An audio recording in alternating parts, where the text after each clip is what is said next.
Crime का जो अपराधी है उसने न सिर्फ एक 5 साल की बच्ची का पहले रेप किया, उसके बाद उसकी हत्या की, बल्कि उसकी लाश को इस तरह से ठिकाने लगाने की कोशिश की कि पुलिस उस तक ना पहुंच सके।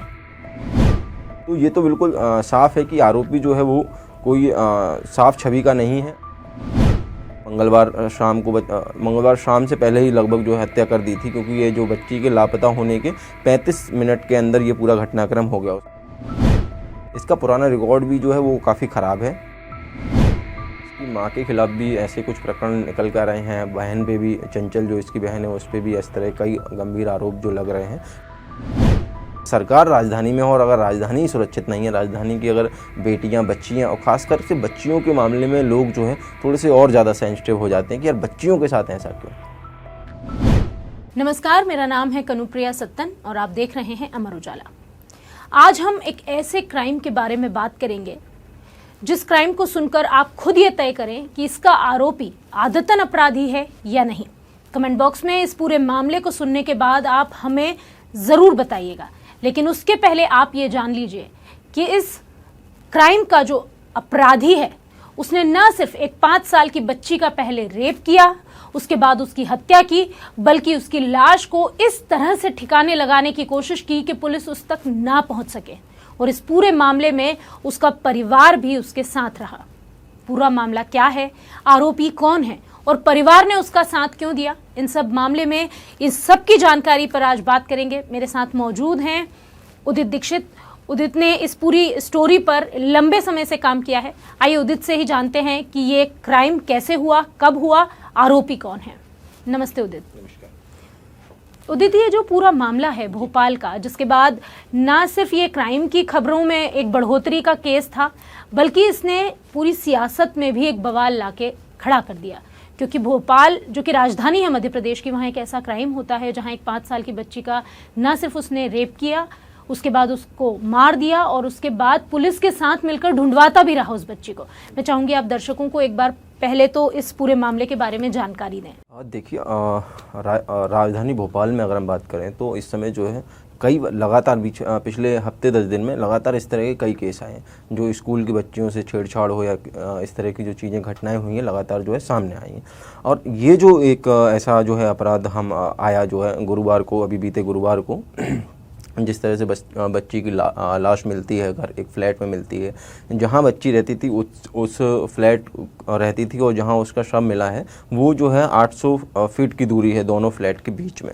तो जब जिस तरह से लाश मिली, 3 दिन से पुलिस जो थी चप्पे चप्पे छान रही थी, पूरे भोपाल में तलाशियां हो रही थी। और उसका जो शव था वो 800 फीट दूर, उसके घर से 800 फीट दूर एक फ्लैट में एक पानी की टंकी जो थी वो किचन में रखी हुई थी आरोपी के घर में, उसमें वो बंद था। और उससे जो शव मिलने का सबसे बड़ा एक कारण ये रहा कि जो सबसे जो बदबू आ रही थी, क्योंकि लगभग उसने जो है मंगलवार शाम से पहले ही लगभग जो हत्या कर दी थी, क्योंकि ये जो बच्ची के लापता होने के 35 मिनट के अंदर ये पूरा घटनाक्रम हो गया। उसके साथ दुष्कर्म हुआ, फिर उसके गला दबा के उसकी हत्या कर दी गई। उसके बाद जो था आरोपी ने उसकी शव को जो था वो चादर में लपेट के और बिस्तर के नीचे छिपाया उसको। और फिर उसने शाम को जब उसकी मम्मी और बहन जब घर आई तो उसने जो है उनको घटना की जानकारी दी। इसके बाद तब तक जो है बॉडी पे जो थी बच्ची का जो शव था उस पर मक्खियाँ जो थी बहुत ज़्यादा लगने लगी थी। इससे बचने के लिए उन्होंने क्या किया कि उसको जो है पानी की टंकी में उसको डाल दिया, ऊपर से कुछ और सामान भर दिया जिससे कि जो है फिनाइल का बोतल है उससे पोछा लगा दिया जिससे कि जो बदबू ना आए। लेकिन फिर एक मंगलवार का जो दिन था, रात था, वो रात बीती बुधवार, और फिर बुधवार को पुलिस जो थी लगातार वो कर रही थी, छानबीन कर रही थी। 38 घंटे से ज़्यादा का समय लगभग हो चुका था, तो 48 घंटे, 2 दिन के लगभग इस तरह से कुछ हो गया था समय। तो काफ़ी ये चीज़ें रहीं। और इसमें जो है जब पुलिस को शव मिल गया, और इससे पहले भी पुलिस जो थी उस फ्लैट के जा चुकी थी, 2 बार उस फ्लैट में पुलिस गई है। लेकिन आरोपी का जो परिवार है और पीड़ित जो परिवार है वो 800 मीटर के उनमें डिस्टेंस था। एक बार बहाना बनाया कि भाई वो कमरे की चाबी नहीं मिल रही है, तो मम्मी चाबी लेके चली गई हैं। तो पीड़ित परिवार था, उन्होंने भी उन पर भरोसा जताया कि नहीं ये तो हमारे साथ ही हैं, इन पे हमें शक नहीं है, तो पुलिस वहाँ से फिर चली गई।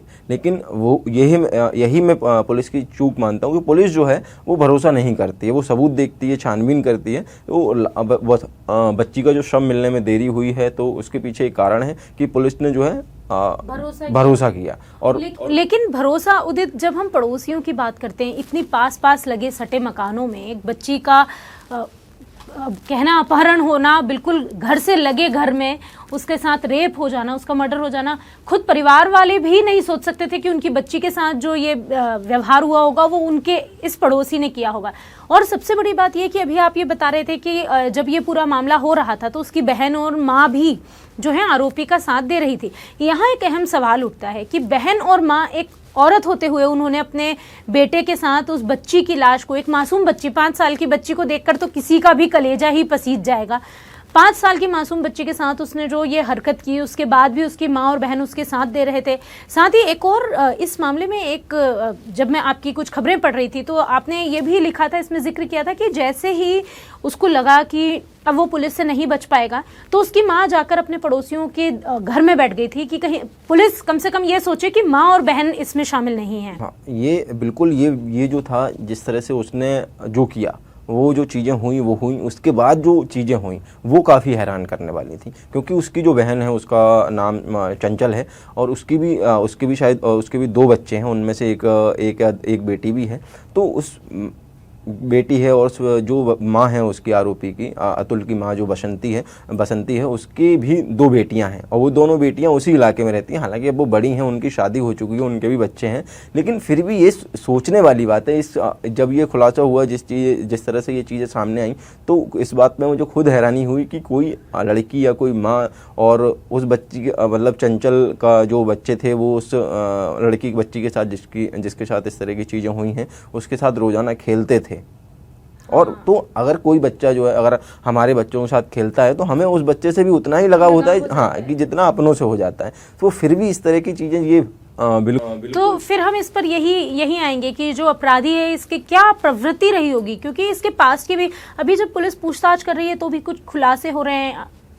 किस तरह के खुलासे हुए हैं? जो आरोपी अतुल जो है, ये इसके साथ दिक्कत एक ये भी है कि ये नशे का आदी है, शराब गांजा इस तरह के जो है ये नशे करता है और इसके पास कोई काम धंधा नहीं है, ये बस नशे करके घर में पड़ा रहता है। इसकी माँ जो है वो बंगलों में जो झाड़ू पोछे या साफ़ सफाई के जो काम होती हैं वो करने जाती है, बहन भी इसके वही काम करती हैं, दोनों बहनें जो हैं। और ये जो है आरोपी जो है ये लगभग इनकी माँ और जो बहन है वो लगभग 6-7 महीने से यहाँ इस मल्टी में या बिल्डिंग में, हम जो भी कहें, उसमें रह रहे थे। और ये आरोपी जो है वो 1 महीने बाद ही आया था। इसका पुराना रिकॉर्ड भी जो है वो काफ़ी ख़राब है। इसके ऊपर छेड़छाड़ का एक आरोप है, उसमें ये जेल जा चुका है और इसके अलावा भी इस पे लगभग 6 केस ऐसे हैं जो दर्ज हैं।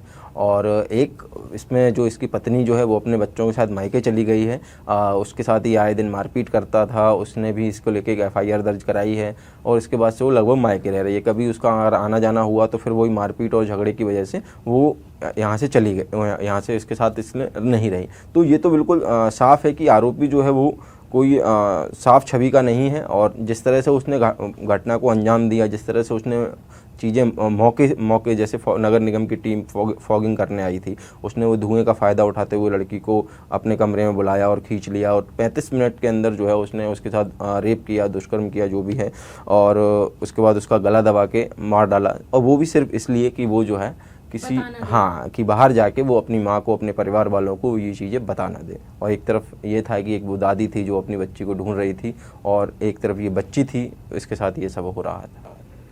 उदित, ये सब जब हम बात कर रहे हैं तो इसकी माँ का आपने जिक्र किया, बहन का जिक्र किया, माँ के खिलाफ भी कुछ प्रकरण पुराने निकले हैं, पुलिस उस पर भी क्या कोई? माँ के खिलाफ भी ऐसे कुछ प्रकरण निकल कर रहे हैं। बहन पे भी, चंचल जो इसकी बहन है, उस पर भी इस तरह कई गंभीर आरोप जो लग रहे हैं वो उस पर लगे हैं। माँ के आरोप जो हैं कि इसमें जो है पहले से कुछ बच्चों का इसने अपहरण किया और उनका कुछ जेवरात थे वो ले लिए। काफ़ी जेवरात तो उसने वो आज तक दिए ही नहीं, जो इनके पड़ोसी पहले जो इनके साथ रहे हैं, जहाँ भी जिस इलाके में जो पहले रहे हैं, वहाँ के कुछ लोगों ने इस तरह के उनके ऊपर आरोप लगाए हैं।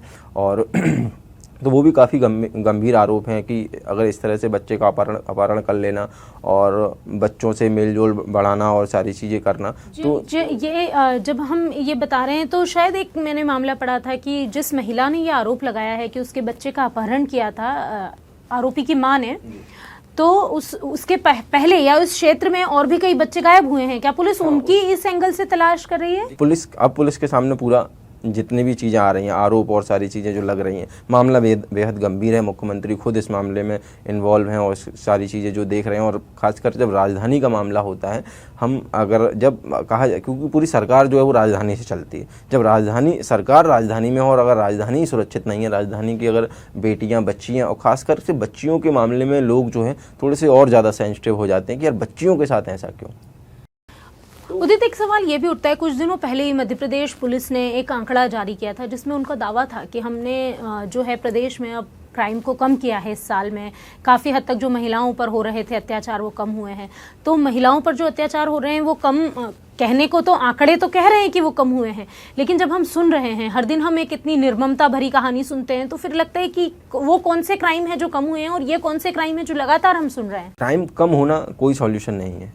क्राइम अगर एक किसी व्यक्ति को भी साथ अगर अपराध होता है तो वो अपराधी है। अपराध को हमें ख़त्म करना होगा, और ये किस तरह से होगा ये सरकारों को सोचना होगा, और अधिकारी हैं उनको सोचना होगा। इस तरह की चीज़ें ख़त्म होनी चाहिए। और बच्चियों के साथ मैं मानता हूँ कि इस तरह की चीज़ें तो बिल्कुल ही, जिस बच्ची को यही नहीं पता कि उसके साथ क्या हो रहा है, तो ये बहुत सोचने वाली बात है कि हमारा समाज जो है, हम मतलब आए दिन आप देखिए स्कूल में कहीं कुछ हो जा रहा है, एक शिक्षक है वो इस तरह की चीज़ें कर रहा है किसी बच्ची के साथ में, 2-3 साल की बच्ची के साथ में, तो उसको क्या पता है। हाँ, वो हंगामा तो अभी ठीक ढंग से खत्म भी नहीं हो सका था कि ये एक नया मामला सामने, बाद ये लगातार इस तरह की चीज़ें सामने आ रही, तो इस वजह से ये मामला जो है इस वजह से भी ज़्यादा तूल पकड़ा है। और उसका जिस तरह से माँ पे गंभीर आरोप लगे, पुलिस अब हर एंगल से जांच करेगी। अभी तक इन दोनों पे जो पुलिस ने जिस तरह की FIR दर्ज की है वो की है कि इन्होंने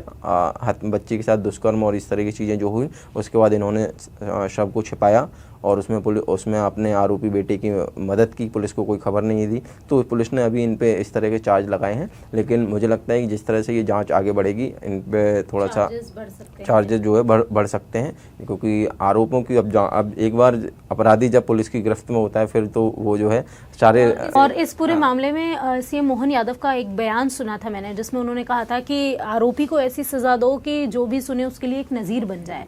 तो देखिए, सजा का थोड़ा सा मुझे लगता है कि आप जो है, आप कितने भी आप कड़े कानून बना दीजिए, कुछ भी कर दीजिए, एक अगर हम बात करें कि एक जो है फास्ट ट्रैक कोर्ट में मामला जाता है, या हम जिला कोर्ट की भी बात कर लें, किसी तरह से भी हम बात कर लें, तो आरोपी के पास बहुत लंबा समय होता है, विकल्प होते हैं उसके पास। वो वहाँ से वो एक कोर्ट से निकल के हाई कोर्ट चला जाएगा, सुप्रीम कोर्ट चला जाएगा, फिर राष्ट्रपति के पास चला जाएगा। तो आप कानून कितने भी सख्त बना दीजिए, हमको अपराध रोकना होगा कि अपराध को कैसे रोका जाए। जब अपराध रोकने के बारे में सोचना होगा, के बारे हमें जो समाज है उसको शिक्षित करना होगा कि बच्चों के साथ इस तरह के अपराध ना हो। और बच्चों अभी बीते दिन अभी जब बात चली रही है तो मैं आपको बताता हूँ, एक लड़के के साथ जो था, एक 8-10 साल का लड़का था, उसके स्कूल का टीचर जो था उसको फेल करने की धमकी देके उसने उसका एक अश्लील वीडियो बना लिया। उसके साथ वो इस तरह का यौन शोषण जो था उसका कर रहा था। तो बच्चियां ही नहीं, प्रदेश में बच्चे भी सेफ नहीं। जब इस तरह की चीज़ें सामने, हालांकि ये बात है, कुछ मामले कभी कभी हमारे सामने आते हैं, लेकिन फिर भी अपराध तो अपराध ही है। आप उसको पुरुष या स्त्री से अलग नहीं कर सकते, कोई भी हो। तो इस दिशा में सरकारों को काम करना होगा कि हम क्या कर रहे हैं। और कई सारे उस बिल्डिंग में जिस तरह से फिर चीज़ें निकल के सामने आई हैं कि कई विपक्षी विधायकों ने आरोप लगाए हैं कि इसमें बिल्डिंग में नशा होता है। और अभी जैसे कैलाश विजयवर्गीय भी देखिए आप, इंदौर में उन्होंने भी इस तरह की चीज़ें निकल के आई थी कि नशा बहुत ज़्यादा है, युवाओं को ख़राब कर रहा है। तो हम इन सब चीज़ों पे जो है अंकुश लगना चाहिए। रही इस मामले की बात, तो जो है पुलिस जांच कर रही है। उसकी जो चंचल बहन है उसके ऊपर भी कुछ इस तरह के आरोप लगे हैं कि वो जो है लड़कियों की फ़ोटो दिखाती थी और उनको वो शादीवादी का प्रपोजल देती थी, और उनमें से कुछ लड़कियां जो थी वो नाबालिग भी होती थी। तो अब इस एंगल में पुलिस कहाँ तक जाएगी, आगे कहाँ ये जो जांच है वो किस दिशा में आगे बढ़ती है? हाँ, बस पुलिस का प्रयास यही रहना चाहिए कि भाई जो है पीड़ित परिवार को जल्द से जल्द न्याय मिले, आरोपी को कड़ी सजा मिले। और वास्तव में जिस तरह से जब हम वापस से आरोपी की बात करते हैं कि जैसे उसकी बहन का ये रिकॉर्ड है, उसकी माँ का रिकॉर्ड है, ऐसे ही आरोपी का भी तो एक रिकॉर्ड है। आप बता रहे थे कि वो जब पहले भोपाल में नहीं रहा करता था, खरगोन का रहने वाला है। और खरगोन में रहा करता था। इनके माँ और पिता भी अलग अलग रहते हैं, वो भी एक घर में नहीं रहते। तो जब ये खरगोन में रहता था, इस पर वहाँ भी मामला दर्ज हुआ था। तो उदित, अभी जब पुलिस ने जो और रिकॉर्ड्स खंगाले हैं उसमें कितने मामले इस पर दर्ज हैं, ये किस तरह का है, इसकी उम्र कितनी है और आगे पुलिस इसके साथ क्या करेगी? देखिए, इसके ऊपर जो मामले हैं कुल जो है लगभग 6 या 7 मामले इसके ऊपर दर्ज हैं। एक मामला जो है वो छेड़छाड़ का है और एक जो FIR है पत्नी ने कराई है, मारपीट और झगड़े वगड़े जिस तरह की जो एक पत्नी ने भी FIR कराई है। और इसके अलावा भी अन्य कुछ मामले जो हैं वो दर्ज हैं। छेड़छाड़ के मामले में ये जो है जेल में भी रहा है कुछ समय तक, फिर ये जमानत पर छूट के बाहर आ गया। और फिर इधर इसके जब मम्मी जो है इसकी जब यहाँ रहने आई तो 1 महीने पहले ही ये जो है यहाँ आया था और पूरा जो है 1 महीने में ये घर में ही पड़ा रहता था, अपना नशा वशा इसको जो भी करना है तो वो चीज़ें हुई हैं। और जहाँ तक मतलब मेरा मानना ये है कि उस दोपहर का लगभग जो है 12-1 बजे का समय था, फॉगिंग वाली टीम आई हुई थी और ये जो था नशे में रहा होगा, तो इसने उसी समय जो है इसके दिमाग में इस तरह की चीज़ें आई और इसने इस दरिंदगी को अंजाम दिया। तो काफ़ी डराने वाला मामला है कि अब जब आपका पड़ोसी ही आपकी बच्ची के साथ इस तरह की चीज़ें करता है तो ये काफ़ी सोचने वाला विषय है कि हम आखिर समाज जो है किस दिशा में जा रहा है। बिल्कुल उदित, जो ये मामला है ये इतना डराने वाला मामला है, चौंकाने वाला है। हर पेरेंट्स को ये खबर सुनने के बाद में घबराहट हुई होगी, क्योंकि अगर हम किसी पर सबसे ज़्यादा विश्वास करते हैं तो रिश्तेदारों से भी ज़्यादा विश्वास हम अपने पड़ोसियों पर करते हैं। जब पड़ोसी ऐसा करने लगेंगे तो कैसे काम चलेगा। लेकिन इन सब बीच में उदित ने एक बात बहुत ज़रूरी कही, वो ये कि अपराधों को रोकने के बारे में सरकार को सोचना चाहिए। शिक्षा, हाँ, शिक्षा एक बहुत ज़रूरी और शायद एक कारगर उपाय साबित हो सकता है, लेकिन ऐसा नहीं है कि पढ़े लिखे लोग अपराध नहीं करते, वो भी अपराध करते हैं। लेकिन अगर ज़्यादा से ज़्यादा शिक्षा होगी तो क्राइम का जो ग्राफ है वो और भी ज़्यादा नीचे गिरता चला जाएगा। बहरहाल सरकार को भी पुलिस के साथ साथ एक्टिव होने की ज़रूरत है। इस मामले में आगे क्या अपडेट होती है वो भी हम लगातार आपके साथ साझा करेंगे। बहरहाल अभी के लिए इजाज़त दीजिए, मिलते रहेंगे, देखते रहिए अमर उजाला। अगर आप ये वीडियो YouTube पर देख रहे हैं तो हमारे चैनल को सब्सक्राइब करें और बेल आइकन को दबाना ना भूलें। अगर आप Facebook पर ये वीडियो देख रहे हैं तो हमारे पेज को लाइक करें।